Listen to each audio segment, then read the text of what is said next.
harus segera kembali ke sekolah lama kita. Leel mengangguk dan anak-anak bergerak maju. Anjana menyadari bahwa dia lupa untuk menaruh tilak di mata Maruti. Kesari menyuruhnya untuk melakukannya setelah dia kembali. Anjana berbicara tentang kesibukan Maruti untuk mengikuti kompetisi. Kesari menawarkan untuk memanggil Maruti kembali, tetapi dia tahu bahwa Maruti akan pergi sangat jauh dari istana sekarang. Saya akan menaruhnya begitu dia kembali. Anjana melihat pecahan-pecahan kaca. Dia tegang dan merasa gelisah karena suatu alasan. Anjana mengkhawatirkan Maruti. Subali mengkhawatirkan masa depannya, sementara Frikasura dengan penuh semangat menunggu untuk menjadikan Maruti sebagai mangsanya. Sugriwa mengkhawatirkan saudaranya Subali yang berjalan di jalan Anarma. Maruti adalah satu-satunya yang bebas dari ketegangan. Dia ingin memberikan yang terbaik dalam kompetisi ini dan juga menikmatinya sepenuhnya. Anak-anak mencapai titik di mana rute di depan terhalang oleh pepohonan berduri. Leel menyarankan mereka untuk membantunya membersihkan jalan. Mereka berhasil membersihkannya. Anak-anak menikmati kebersamaan saat mereka menyanyikan lagu yang ceria. Mereka bermain di dekat sungai dan di lumpur. Mereka masuk ke dalam dan memercikkan air berlumpur. Leel berbicara tentang mengalahkan Maruti dalam kompetisi. Maruti menjawab bahwa ia bisa menerima kekalahan dari teman-temannya. Frikasura tertawa mendengarnya. Subali menunggu anak-anak di atas pohon. Anak-anak sampai di persimpangan jalan dan bertanya jalan mana yang benar. Leel juga tidak tahu jalan yang benar dari sini. Subali bergabung dengan mereka dan berkata bahwa saya akan memandu kalian. Sri Krishna menjelaskan bahwa Subali tidak takut pada siapapun, dewa, setan atau siapapun, namun dia takut pada Maruti kecil kita yang tidak bersalah. Subali merasa tidak enak setiap kali Maruti menunjukkan kasih sayang kepadanya. Subali memutuskan untuk menjaga jarak dengan Maruti. Subali dan anak-anak sedang dalam perjalanan menuju tempat di mana kompetisi akan diadakan. Mereka akhirnya sampai di tempat yang sangat indah di dalam hutan Syamsadan. Anak-anak menyukai tanah yang luas.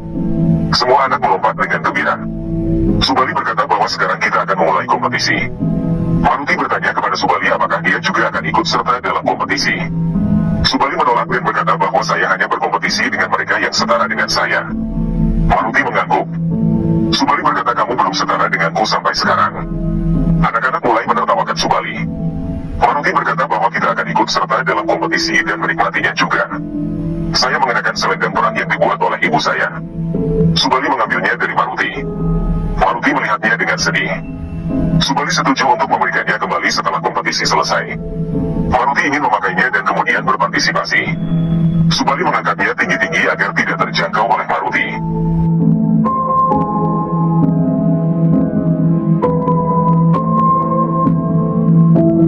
Subali mengulangi kata-katanya bahwa kita akan mengadakan kompetisi terlebih dahulu. Maruti menuntut agar selendangnya dikembalikan.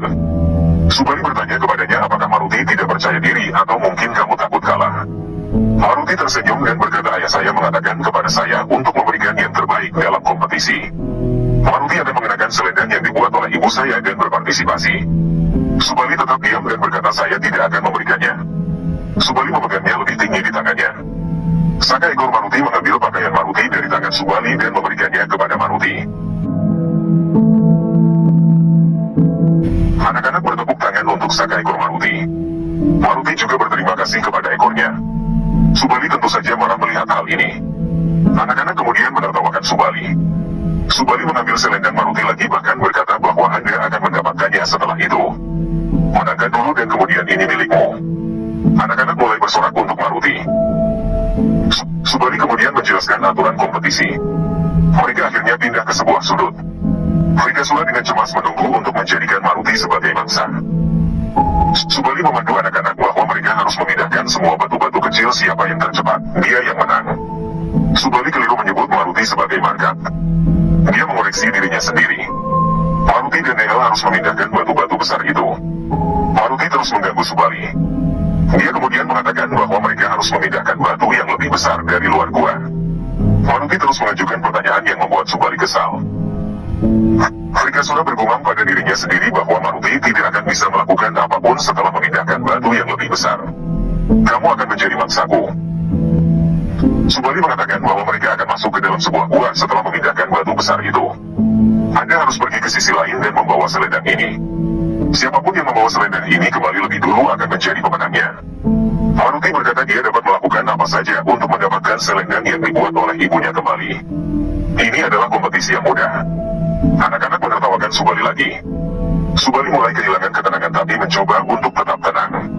Dapatkan dulu dan kemudian kita akan lihat apakah itu mudah atau tidak. Anak-anak bersorak untuk Maruti. Subali memasuki hutan Syamsagan. Dia berbicara dengan Frikasura. Menghantam Subali telah hidup sesuai dengan janjinya. Sekarang giliranmu.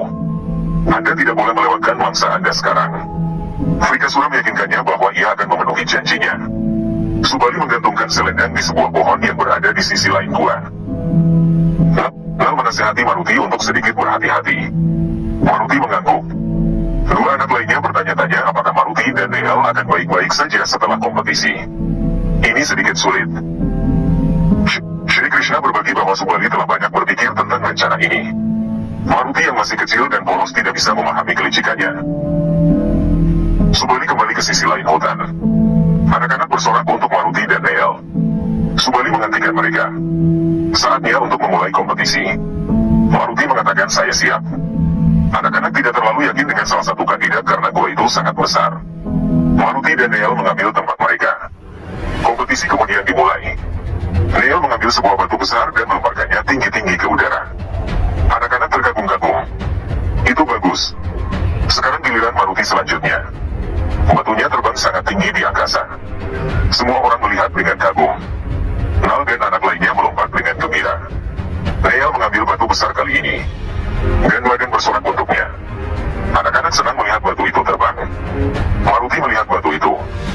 Dia mendapat ide. Dia memutuskan untuk mengambil batu yang lebih berat. Batu pertama yang ia pilih sangat ringan. Saya tidak suka melemparnya. Bolehkah saya memilih yang ini? Subali tidak keberatan. Maruti mengambil batu yang lebih besar dan mendorongnya ke atas. Batu besar itu menghilang di angkasa. Semua orang melihat dengan takjub dan terkejut. Nal bercanda bahwa jika dia tahu bahwa batu itu akan naik setinggi ini, maka dia akan duduk di atasnya dan melihat dunia. Anak-anak tertawa. Subali tegang dan terus melihat ke langit. Dia mengatakan kepada anak-anak untuk terus memindahkan batu-batu besar. Maruti mulai beraksi. Dia mulai memungut dan melempar semua batu ke arah langit. Mereka semua akhirnya menghilang. Yang lain melihat dengan mulut ternganga. Nehal juga berdiri di belakang dan menonton. Tanah sudah bersih sekarang. Maruti menuju ke batu di luar gua. Dia berlari ke sana dengan semua anak-anak lain mengikutinya. Frikasura berkata, datanglah padaku dengan cepat. Singkirkan batu itu dan jadilah mangsaku. Nal menghentikan Maruti. Nehal akan mencoba terlebih dahulu. Frikasura semakin tidak sabar. Lakukan dengan cepat. Aku tidak bisa menunggu lagi. Nehal mencoba untuk memindahkan batu besar itu. Anjana melihat ke arah sekolah tapi semuanya sepi. Kesari bergabung dengannya. Dia bercerita bahwa tidak ada seorang pun di taman. Mengapa begitu sepi jika Maruti dan teman-temannya seharusnya ada di sana? Dia bisa memahami kekhawatirannya terhadap Maruti. Istana menjadi sangat sepi saat dia tidak ada di rumah. Mari kita pergi ke kompetisi dan bersorak untuk anak kita. Anjana dengan senang hati menerimanya. Maruti ingin membantu Nehal tetapi Nal menghentikannya. Tidak ada yang bisa membantu lawan mereka dalam kompetisi. Itu bertentangan dengan aturan kompetisi. Maruti ingin meminta izin Subali untuk membantu temannya. Nal menghentikannya. Anak yang lain juga melarangnya. Anda telah membantu Nehal dengan menyingkirkan semua batu-batu besar. Subali berpikir bahwa hanya Margat yang dapat memindahkan batu besar ini selain dirinya. Begitu dia memenangkan pertandingan dan mengambil selendangnya, dia akan menjadi santapan Asura. Anjana dan Kesari datang ke area sekolah. Mereka bertemu dengan guru yang mengatakan bahwa hari ini adalah hari libur di sekolah karena perayaan Amavasya. Pasangan itu terkejut. Kompetisi apa yang dibicarakan Maruti saat itu? Dan di mana itu? Anjana memanggil Maruti namun dia tidak dapat melihatnya dimanapun. Kesari dan guru mulai mencari anak-anak. Subali tidak bisa membuang waktu dengan membiarkan Nehal terus mencoba seperti ini. Akan sangat terlambat untuk mengirim Maruti ke sisi lain. Dia mendorong Nehal untuk mencoba sedikit lebih keras. Kamu pasti bisa.